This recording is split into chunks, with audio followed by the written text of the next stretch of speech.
Muy buenos días, estimados amigos, estimados conciudadanos, estimados vecinos, estimados compatriotas.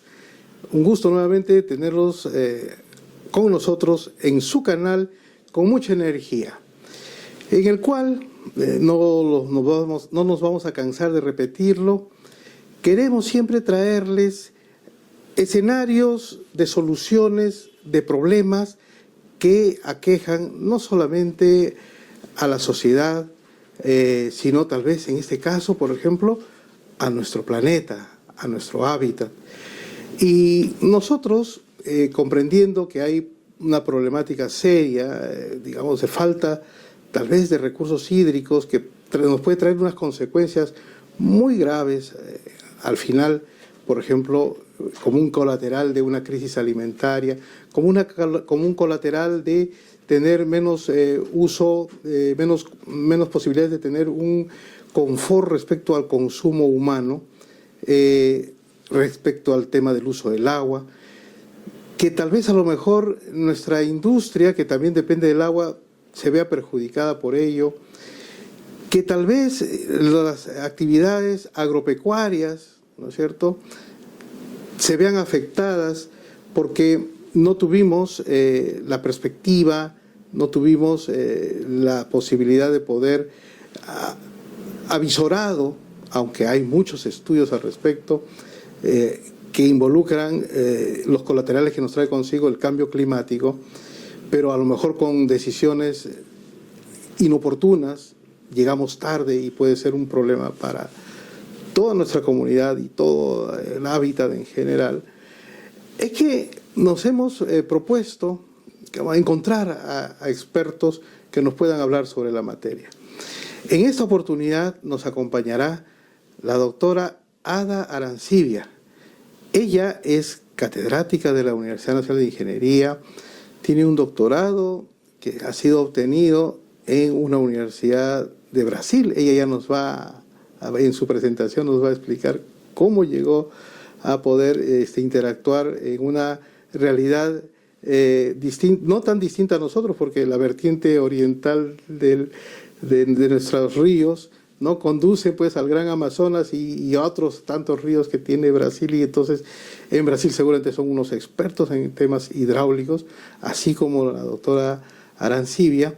Y entonces para nosotros va a ser un gusto tenerla y que ella nos explique, nos hable de su experiencia y de las soluciones o alternativas frente a tantos escenarios que nos trae en esta oportunidad el cambio climático.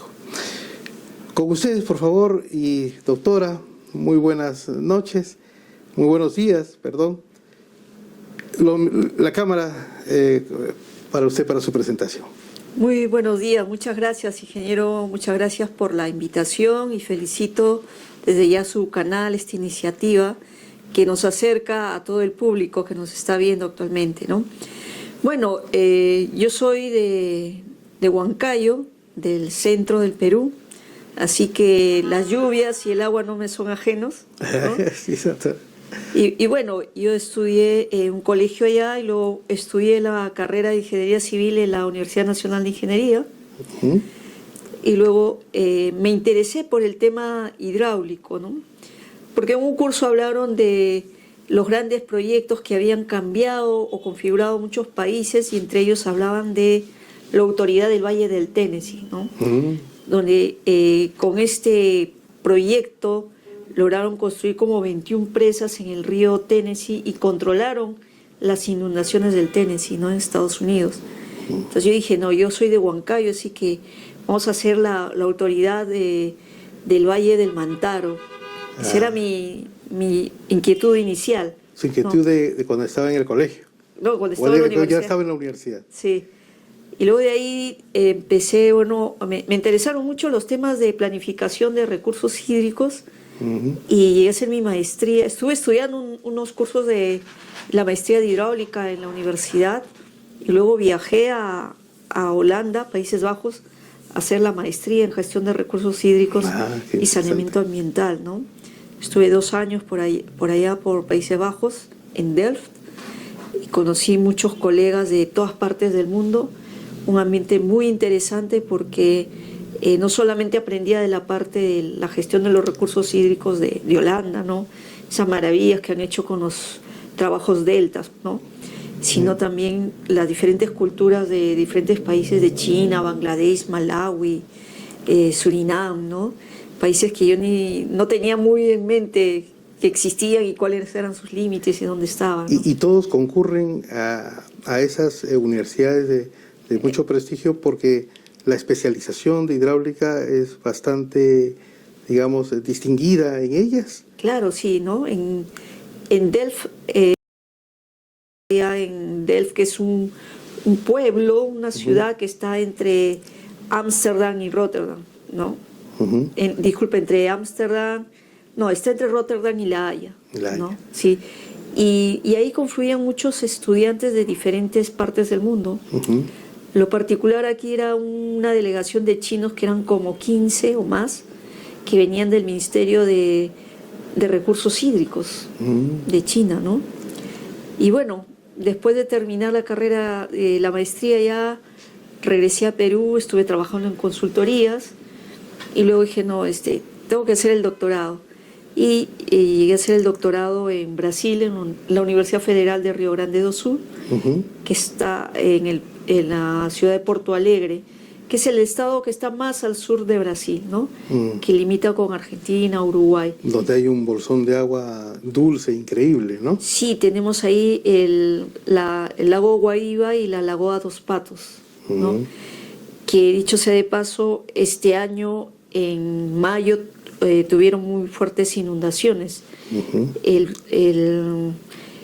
lago, digamos, llovió tanto y llegó tanta agua al lago que se inundó toda la ciudad, pasó el nivel máximo histórico que habían tenido de los años, de hace más de 50 años, ¿no? Entonces, y eso es un indicador, pues, del cambio climático, ¿no? O sea, tenemos eventos que se están volviendo cada vez más extremos, ¿no? Claro. En este caso, una inundación extrema, y también tenemos este tema de los tornados, ¿no? Que se volvieron rápidamente de una categoría 2, pasaron a 5 rápidamente, ¿no? Doctora, y a propósito, ¿no? Para nuestro distinguido público, y en la presentación me faltó mencionarles, pues, que nuestra audiencia a la que ahora le dedicamos este esfuerzo son los jóvenes y los jóvenes profesionales, estudiantes, pero nosotros sabemos que nos escuchan, nos miran, también tomadores de decisión. Y un poquito remontándonos, por ejemplo, al Valle del Mantaro, y para el sector eléctrico, como conversábamos así off the record, doctora, es importante, pues, porque el Valle del Mantaro contiene, o digamos considera en sus cuencas, a 2 de las centrales eléctricas más importantes del país, como es el Complejo Mantaro y Cerro del Águila en esta oportunidad. Bueno, también están las centrales estas que antes pertenecían a Centromín, que eran pues las centrales de Malpaso, ¿no?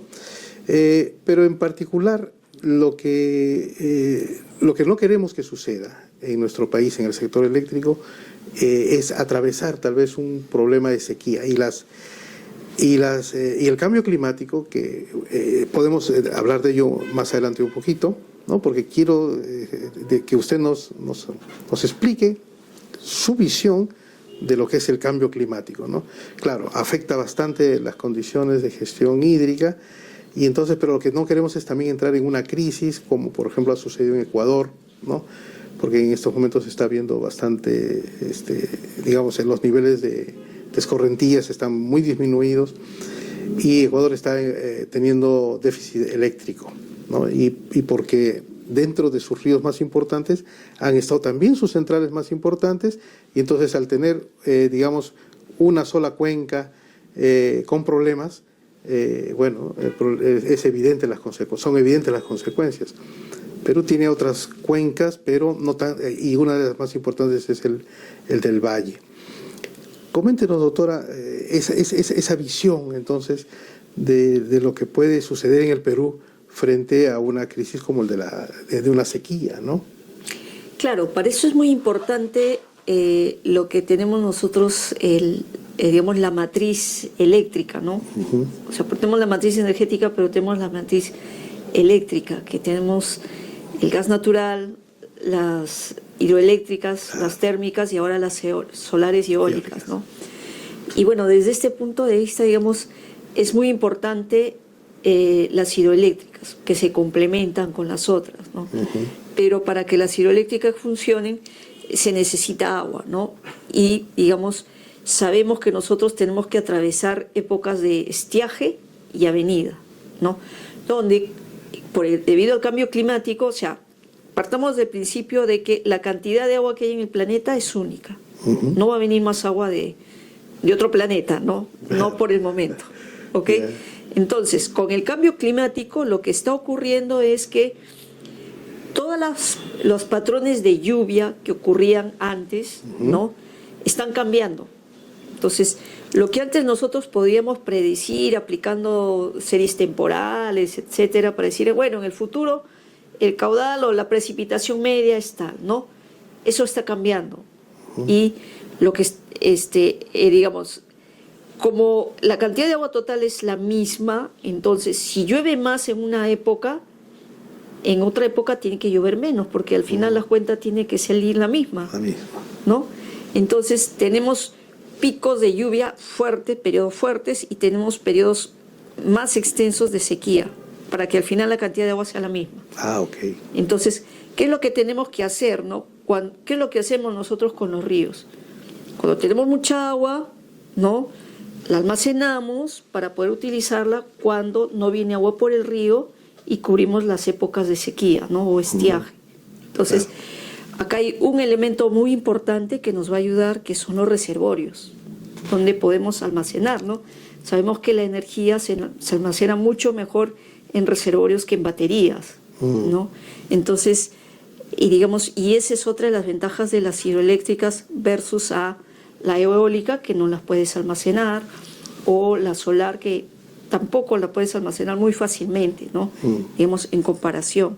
Entonces, es importante ir a ver nuestros reservorios actualmente, cómo están las condiciones, porque tenemos problemas y sabemos que uno de los grandes problemas con el sistema Almantaro son estos derrumbes o estas inestabilidad de taludes que hay, ¿no? Que los tenemos incluso numerados, ¿no es cierto? Claro, en las presas más importantes. Claro, ¿no?, en las presas más importantes. ¿Por qué?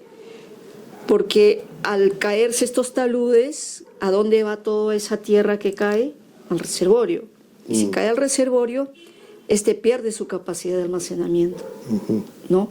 Entonces, si un reservorio antes tenía 30 millones de metros cúbicos de capacidad, ¿no?, por decir, le va cayendo sedimentos, ¿no?, se van aterrando, va a perder y ahora va a tener 28, 29, ¿no? Y para enfrentar el cambio climático necesitamos esa capacidad de almacenamiento, ¿no? Entonces, es muy importante que volvamos la mirada a nuestros reservorios, ¿no? Doctora, entonces, ¿cómo dentro de las prácticas, digamos, porque de la especialidad hidráulica o de las entidades que tienen que velar por que se mantenga esa capacidad, la Autoridad Nacional del Agua creo que es el organismo, digamos, responsable de fijar, digamos, las políticas de descarga o entiendo también avisorar que las capacidades de nuestros embalses ya no son suficientes o que, digamos, se tiene que emprender una campaña de promover afianzamientos en las diversas cuencas. Pero también hay de parte de los involucrados a veces el desánimo desde cuando nos dicen que invertir en aspectos hidráulicos es muy caro. Entonces, a veces es disque más barato, digamos, conseguir, por ejemplo, en este caso, la energía por otros medios. Y yo sí me considero un digamos, leal, digamos, visionario de la escuela antigua, de la escuela en la cual deberíamos impulsar el afianzamiento de las cuencas, como lo han hecho algunas empresas. Algunas empresas del sector se han preocupado por ello, pero no hay una política de, digamos, motivar ello. Entiendo primero por qué. Porque dicen que puede ambientalmente afectar muchas cosas. que es muy caro, ¿no? Que las inversiones iniciales son muy altas, y finalmente porque a veces hay problemas con las comunidades, porque las comunidades para sus diversos tipos de uso requieren el recurso y tienen prelación, creo, de acuerdo a la ley orgánica de recursos hídricos. Entonces, ¿cómo le explicamos tal vez a los tomadores de decisiones acá que es viable afianzar nuestras cuencas? Claro, bueno, partamos por primera parte el ANA, ¿no? La Autoridad Nacional del Agua.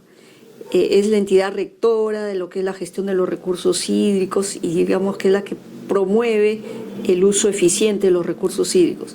Solo que el ANA tiene un problema que está bajo el sombrero, ¿no?, del Ministerio de Agricultura, ¿no? Entonces, cuando un director de la ANA quiere hablar con otro ministro, digamos, de Energía o de Ambiente, tiene que ir al ministro y recién comunicarse así, ¿no? Entonces, pasa primero por, digamos, ubicar bien a la ANA, ¿no?, como una autoridad. Mire, interesante apreciación. ¿No? Como una autoridad, ¿no?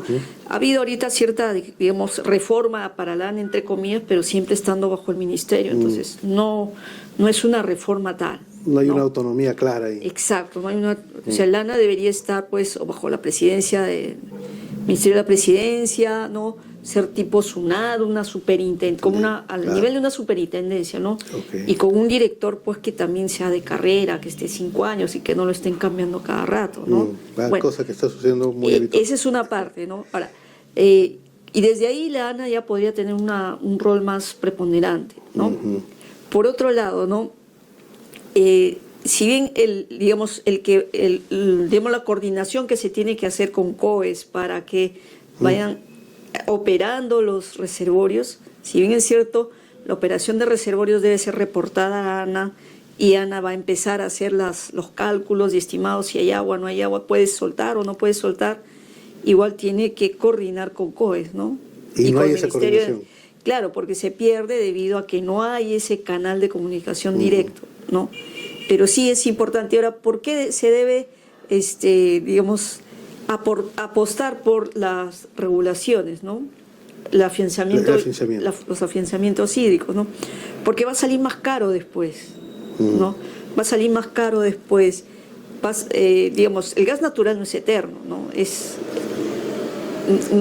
Digamos, se va a agotar. En cambio, el agua siempre está circulando. Y otro, no solamente apostar por los afianzamientos hídricos, ¿no?, sino también por este tipo de hidroeléctrica que es ¿cómo le llaman?, de bombeo, ¿no? Ah, ya, esas reversibles. Exacto, ¿no? O sea, yo almaceno el agua, luego la uso, la puedo almacenar abajo y luego la bombeo cuando me sobra energía y, digamos, cierro el circuito, ¿no? Claro, tampoco vamos a poder apostar por enormes embalses, ¿no?, tipo Tres Gargantas o esas cosas enormes, porque tienen mucho impacto, ¿no? Tenemos que apostar por afianzamientos pequeños, ¿no?, para que el impacto también sea más controlable y considerar los usos, ¿no?, de estas otras personas que se puedan ver afectadas, ¿no? Pero desde su punto de vista, usted entonces cree que, claro, quisiéramos ver afianzar las cuencas, pero usted sabe que no vivimos, sino que somos parte de un modelo económico en el cual, digamos, el emprendimiento de un inversionista es lo que se espera y lo que ellos ven primero es, digamos, una rentabilidad. Ese financiamiento, claro, va a servir es multipropósito, ¿no? Porque claro. ¿no? O sea, habría que valorar no solamente el ámbito energético, sino habría que ponerle valor a los nuevos regadíos o a las diversas utilidades que se va a dar a ese recurso almacenado. Claro, lo que llaman algunos economistas, ¿no?, es la internalización de las externalidades, ¿no? Claro. Entonces, ¿cuánto me cuesta, digamos, o sea, el agua que está almacenada en un reservorio tiene mucho más valor que el agua que está corriendo en el río, ¿no? Entonces, ¿Y hay estudios al respecto? O sea, claro, ¿han habido propuestas? Que yo sepa, aquí en Perú no, pero sí, justo mi orientador hizo un paper respecto de esto, ¿no?, del valor que tiene el agua cuando está en un reservorio. ¿Sabe por qué le pregunto? Porque hace muchos años también había un colega que iba a hacer su maestría o su tesis de su maestría vinculado al caudal ecológico. y hacía las preguntas y decía, es bastante difícil determinar el costo, cómo se valoriza ese caudal ecológico. Claro, desde el punto de vista eléctrico, sabiendo cuál es la tarifa, puede por ahí uno de la electricidad saber cuál es su valor, pero realmente tiene otras implicancias el caudal ecológico. Era bien difícil, entonces esa área de investigación parece bastante interesante. Sí, o sea, lo que se trata de hacer ahí es poner en valor no solamente el agua, el caudal ecológico como cantidad de agua, sino como los servicios ecosistémicos que te puede brindar el río al tener esa cantidad de agua, ¿no? Y esto se ve, digamos, en cuáles son esos servicios ecosistémicos que puede dar ese río. La vida que hay ahí, ¿no? Los peces que te pueden dar, ¿no? Digamos, los arbustos silvestres que te puede dar, que te ayudan a mantener las orillas estables, a que después crezcan los huevitos de los peces, los batracios u otros animalitos que están ahí, y que hace que el río siga vivo.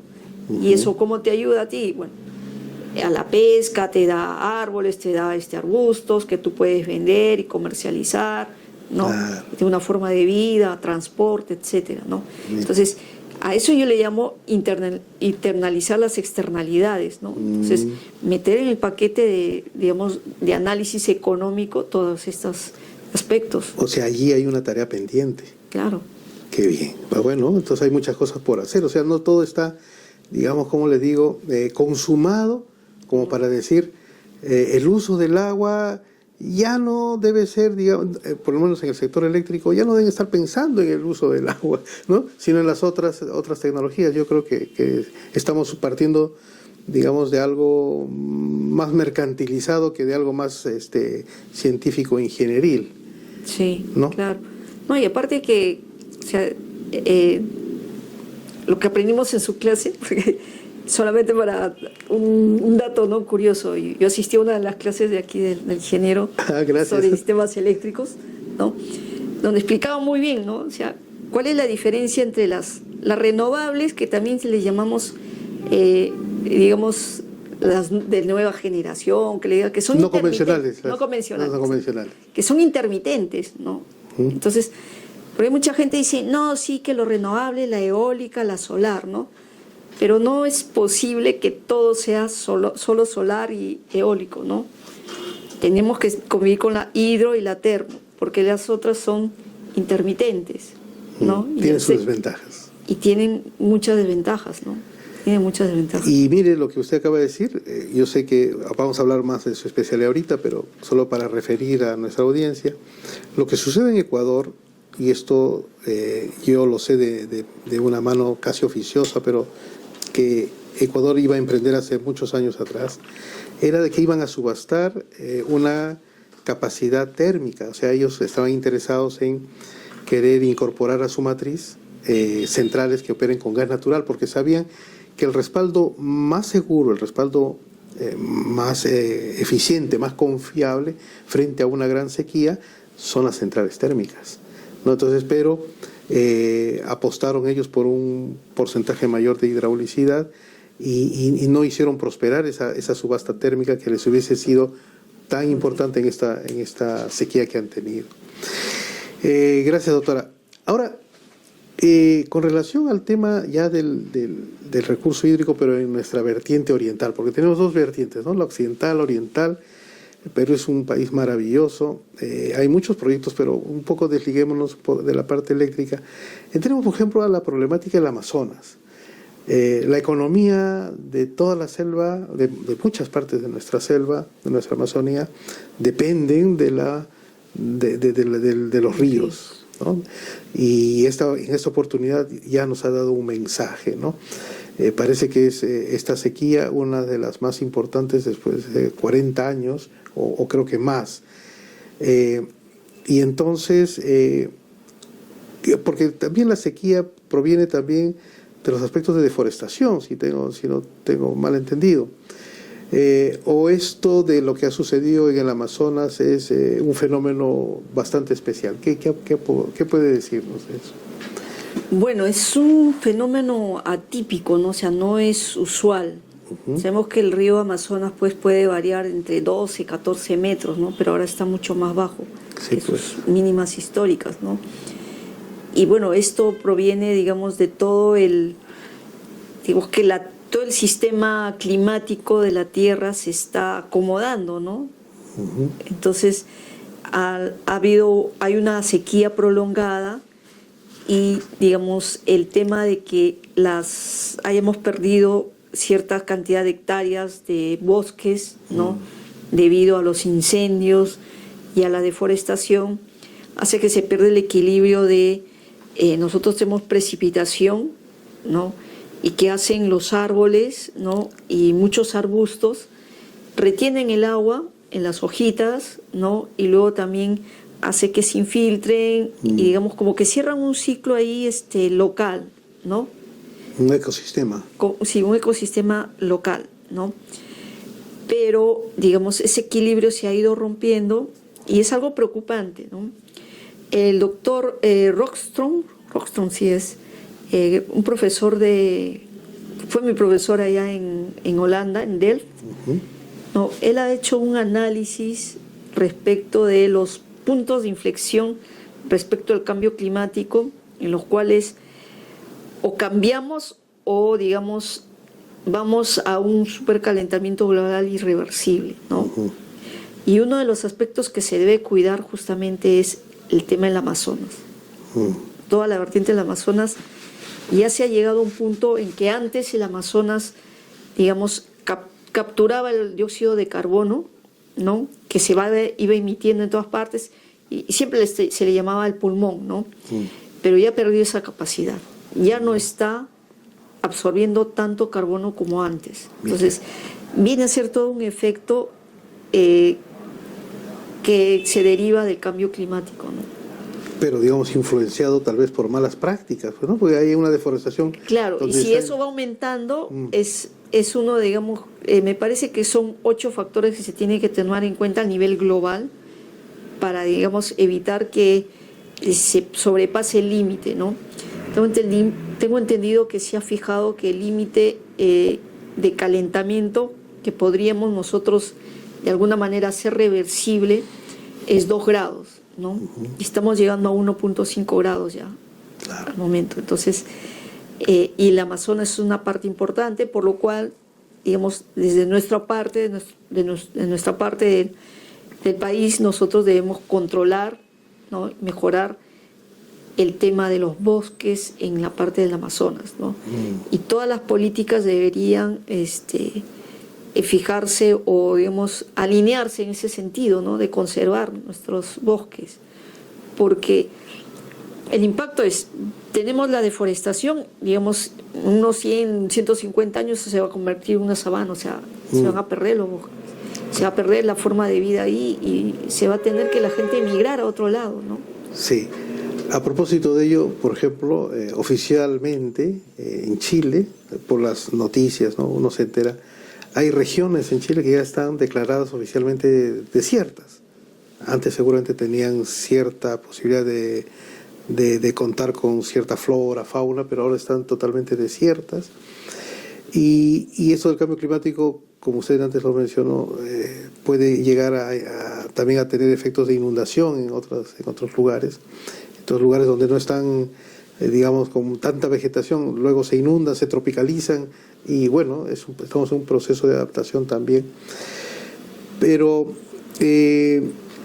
quisiera preguntar, o sea, que usted nos dijera así su particular visión de lo que significa pues el cambio climático. O sea, entendemos de que queremos descarbonizar, queremos diversificar, queremos hacer muchas cosas con tal de desplazar, por ejemplo, el uso de los combustibles fósiles.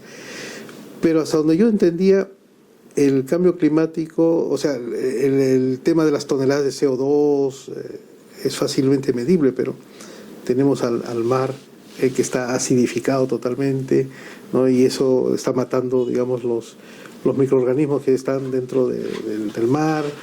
Me imagino que los procesos de fotosíntesis ya no están siendo como usted ha explicado para el tema de la Amazonía, los más eficientes posibles. Y hay otros factores, por ejemplo, mayor presencia de vapor saturado en nuestra atmósfera. Creo que estamos, o sea, no todo es CO2, ¿no? O sea, entonces, ¿cuál es su visión amplia y, digamos, profunda del tema del cambio climático?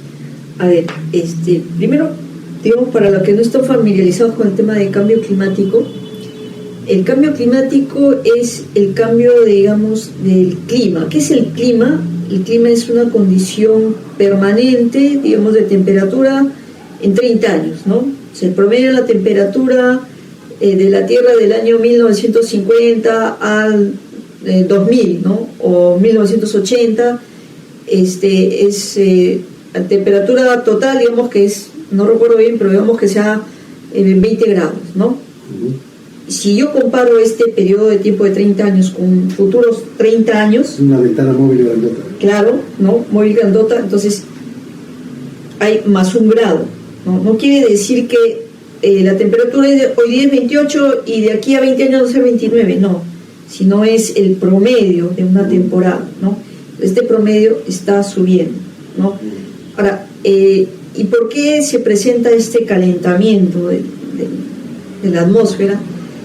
Por el efecto invernadero, ¿no? El efecto invernadero porque hay mucha emisión de gases de efecto invernadero. Entonces, ¿qué es lo que hacemos? Tenemos dos actividades principales, ¿no? La primera es la mitigación, que viene a ser controlar lo que es las emisiones de CO2, ¿no? Y todas las emisiones que afecten y que hagan que se siga calentando, ¿no? Que siga habiendo este efecto invernadero. Dicho sea de paso que ¿cómo se supo de este efecto invernadero? Fue estudiando un planeta exterior, no recuerdo ahí también cuál, pero justamente Carl Sagan, ¿no? Que todos lo conocemos por Cosmos, él hizo su tesis de doctorado sobre esta base donde él demostraba el efecto invernadero que era el que producía el calentamiento global, ¿no? Y el cambio climático. Bueno, entonces, por una parte es controlamos las emisiones de CO2 y por otra parte es nos adaptamos. Porque está cambiando, o sea, el promedio de temperatura de un cierto lugar, ahorita está en 20 grados, mañana está en 21. Hemos tenido el año más caliente el año pasado, ¿no? De la historia a nivel mundial, ¿no? Entonces, está habiendo este cambio. Entonces, son dos cosas: control de emisiones de CO2 y el otro es hay que adaptarnos, porque es como cuando uno plancha, ¿no? Cuando tú planchas, una vez que desenchufas la plancha, no se enfría pues en un segundo, claro, sino pasa un tiempo para que se enfríe, ¿no? Entonces, igual, nosotros ya estamos variando 1.5 grados, 2 grados, y esto de acá hasta que se revierta pasarán pues unos 150 años de repente. Entonces, mientras tanto, tenemos que adaptarnos a las condiciones en las cuales nos encontramos o nos vamos a encontrar, ¿no? Entonces, ahí viene el tema de adaptación al cambio climático. ¿Qué tenemos que hacer? No, ¿qué es lo que tenemos que hacer? Es ser más eficientes, construir infraestructura que sea resiliente, ¿no? O sea, que si falla pueda recuperarse rápido, ¿no? Por ejemplo, el proceso que tuvimos de la pandemia, sí, y cuando prácticamente la industria del mundo se paralizó, el cambio en los ecosistemas, o el mismo, algunos cambios positivos que hubo en el planeta se sintieron, ¿no? Bueno, muchos hemos estado, por ejemplo, en algunos lugares de provincia. Por ejemplo, yo he estado en el lago Titicaca, y el lago Titicaca comenzó a llenarse de musgo. O sea, la naturaleza responde, o sea, están encontrando el equilibrio, ¿no? El equilibrio que usted nos menciona en cualquier circunstancia. Entonces, sí, pues hay incluso especialistas que dicen que sería bueno tratar de consumir menos. Creo que usted lo mencionó también, o sea, tratar de aspectos de mitigación, que a lo mejor usted nos puede explicar un poquito mejor, porque si vamos a ese ritmo también de crecimiento, también podría ser nocivo. Claro, y digamos, ¿cómo hacemos el efecto de mitigación? Es bajando nuestras emisiones de dióxido de carbono. ¿Cómo bajamos nuestras emisiones de dióxido de carbono? Hay que hacer un análisis, ya muchos especialistas lo han hecho, ¿no? Ok, por ejemplo, caso de ingeniería civil construcción, uno de los grandes emisores de CO2 son la industria de la construcción, el cemento, ¿no? Que se emite CO2. Entonces, tener prácticas para que la producción de cemento baje las emisiones de CO2, ¿no? Por ejemplo, utilizar energías que no quemen combustible fósil, ¿no? Bajar también, ¿no? Por eso ahorita dice, no, hay que reemplazar la gasolina con gasol, con agua, ¿no? Con otras cosas. Pero, biocombustibles. Biocombustibles, ¿no? Pero ahí hay que investigar bien, ¿no? Porque, digamos, biocombustibles, ¿qué es lo que ocurrió en una época, ¿no? Se utilizaban los campos de cultivo para cultivar, digamos, para biocombustible, y le quitabas terreno para cultivar para alimentos, ¿no? Entonces empieza a ser una competencia, lo cual puede ser, digamos, contraproducente, ¿no? Entonces, claro, digamos, está por ahí, ¿no? Ser más eficientes al utilizar la energía, también el consumo de alimentos, el uso de pesticidas y todas estas cosas que puedan elevar las emisiones de CO2. Y ahí viene ahí el tema de la economía circular, ¿no? De la reutilización, para evitar que siempre se emitan emisiones de dióxido de carbono. Y dicho sea de paso, el Ministerio del Ambiente está trabajando en eso, ¿no? En temas de economía circular, el Ministerio de Vivienda y Construcción también en la parte de saneamiento, ¿no? La recirculación y reutilización del agua, ¿no? O sea, el agua potable y las aguas grises para tener otros usos secundarios, ¿no? Digamos, hemos hecho algunas investigaciones con algunos alumnos, ¿no? Están haciendo un diseño de, por ejemplo, un edificio multifamiliar, tener una conexión especial que recoja todo el agua que vierte en las lavadoras, ¿no? Que no es un agua que esté muy sucia, ¿no? Y que se pueda reutilizar de repente para hacer pasar los baños, claro, o para la limpieza de los pasadizos, cosas de este tipo, ¿no? Entonces ahí ya entramos al tema de economía circular. Y en los nuevos diseños de las edificaciones, ya habría un sistema ad hoc para eso. Debería haber. Deberíamos apuntar a eso, ¿no? Claro. Y además también edificios pues que tengan mejor ventilación, ¿no? El tipo de vidrio, el tipo de ventana, los corredores, la dirección del viento, para evitar la envolvente del edificio. Exacto, para evitar qué cosa que utilices porque no te mueras de frío, pues ¿quién se va a querer morir de frío, no? Prendes tu estufa. Entonces, para evitar prender tu estufa, tener una vivienda aclimatada, ¿no? Y ahí viene otras, digamos, otras medidas que son los que he estado trabajando, que son los techos verdes, ¿no? A ver, cuéntenos por favor acerca de los techos verdes. Bueno, yo conocí los techos verdes justamente por este tema, que es para confort térmico. En los países nórdicos suelen utilizar viviendas con techos verdes. O sea, imagínate un techo que tenga pasto y hasta árboles encima, porque hay, y debajo está la vivienda.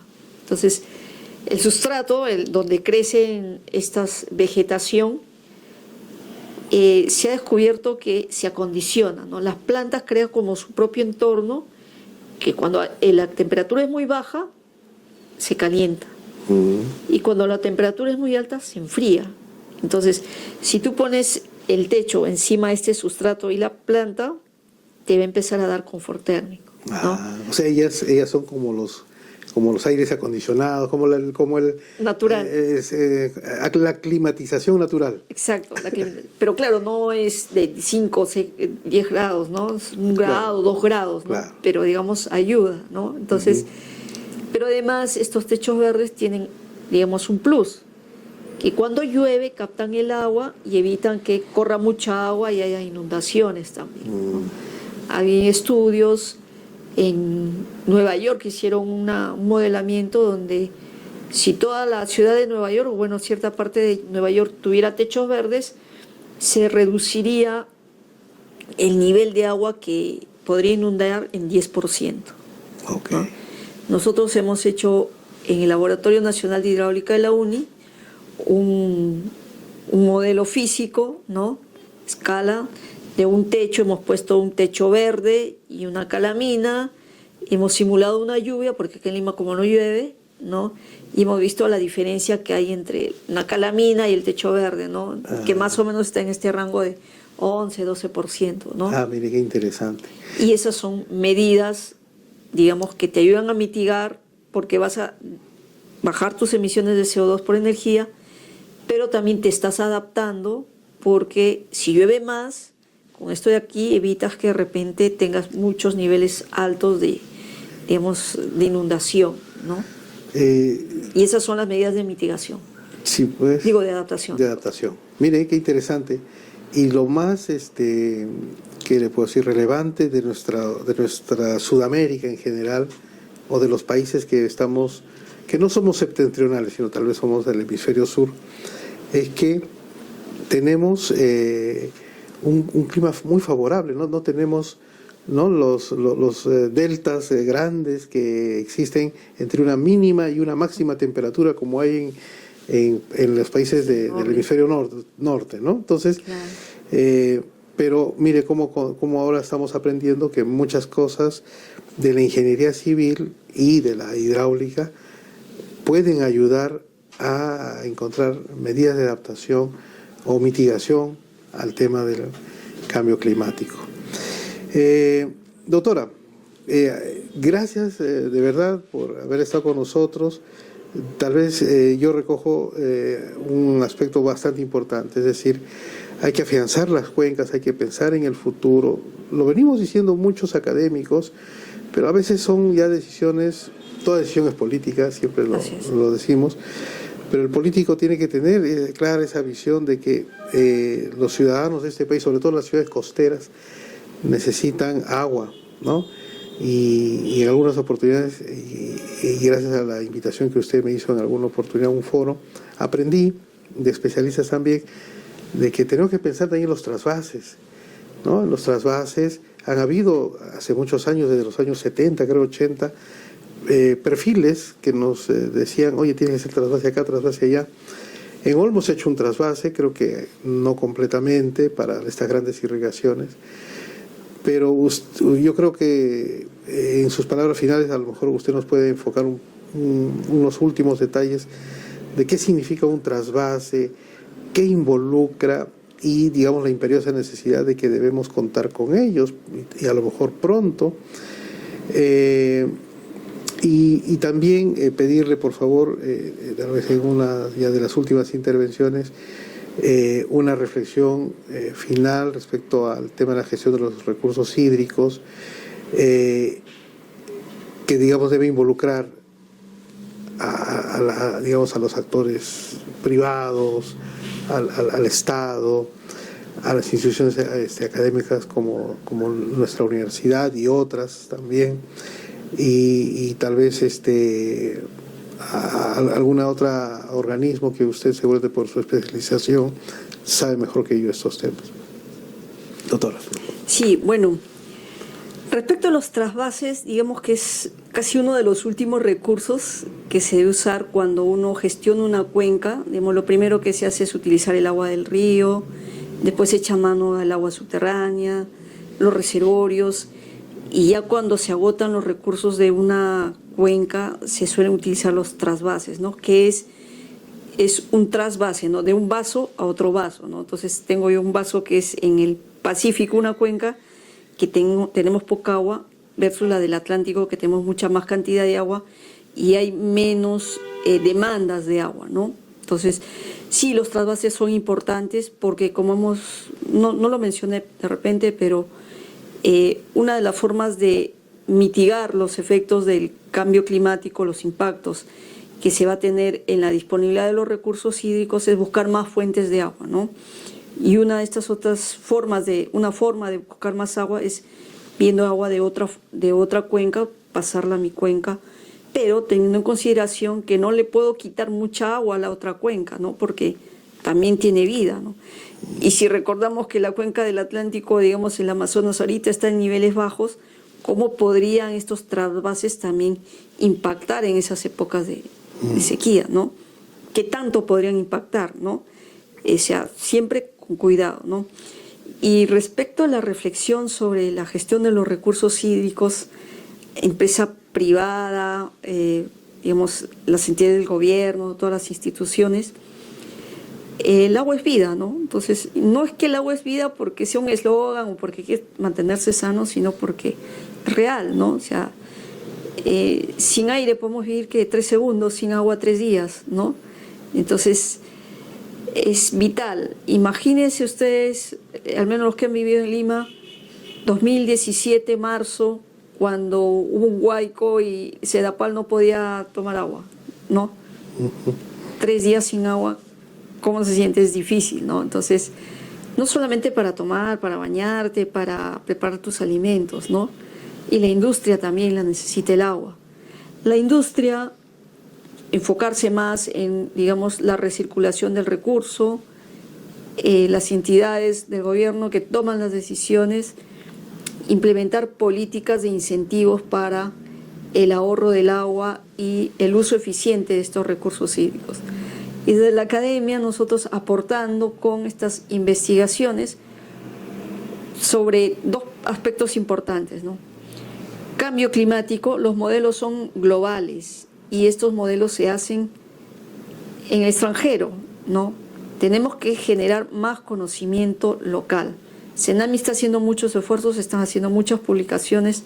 También tenemos colegas que están trabajando en estos temas de cambio climático para hacer una proyección de cuál podría ser los impactos, pero hay todavía una gran incertidumbre respecto de estos resultados. Entonces, necesitamos seguir trabajando y para eso necesitamos seguir midiendo. Necesitamos información, necesitamos datos. Para aplicar cualquier inteligencia artificial necesitamos cantidad de datos, ¿no? Entonces, es necesario esto. Y la academia va a seguir aportando. Y los jóvenes, ¿no? Con una nueva visión, con innovación para poder hacer una mejor gestión y ser todos más eficientes con el uso del agua. Eso es lo que les diría. Muchas gracias, doctora. En realidad ha sido un placer tenerla. Y para hablar del agua, se nos quedó un tema pendiente y seguramente en una segunda parte ya lo vamos a reenfocar, porque también le quería preguntar acerca de lo importante que es sentirnos orgullosos de esa herencia que hemos tenido, sí, ¿no? De nuestros antepasados que han sabido dominar, ¿no? Los recursos hídricos y los tenemos como vestigios, pues, en tantos restos arqueológicos que existen. Y entonces yo creo que de ahí emana también un poco la buena predisposición, la sabiduría de nuestros ingenieros civiles, de nuestros ingenieros hidráulicos, y seguramente lo vamos a enfocar en otra oportunidad.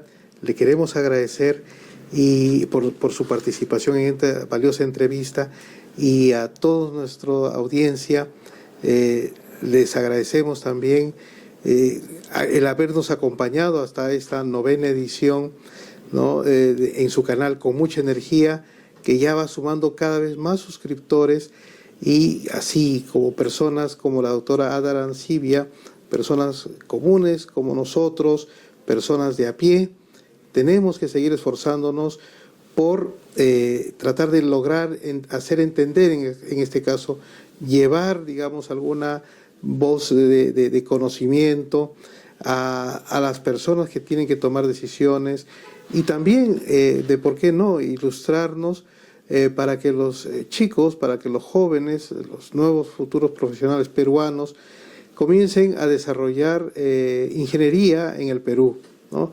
Se sumen a los cuadros de investigación como el que lleva la doctora en la Universidad Nacional de Ingeniería y también en otras universidades, y poder descollar.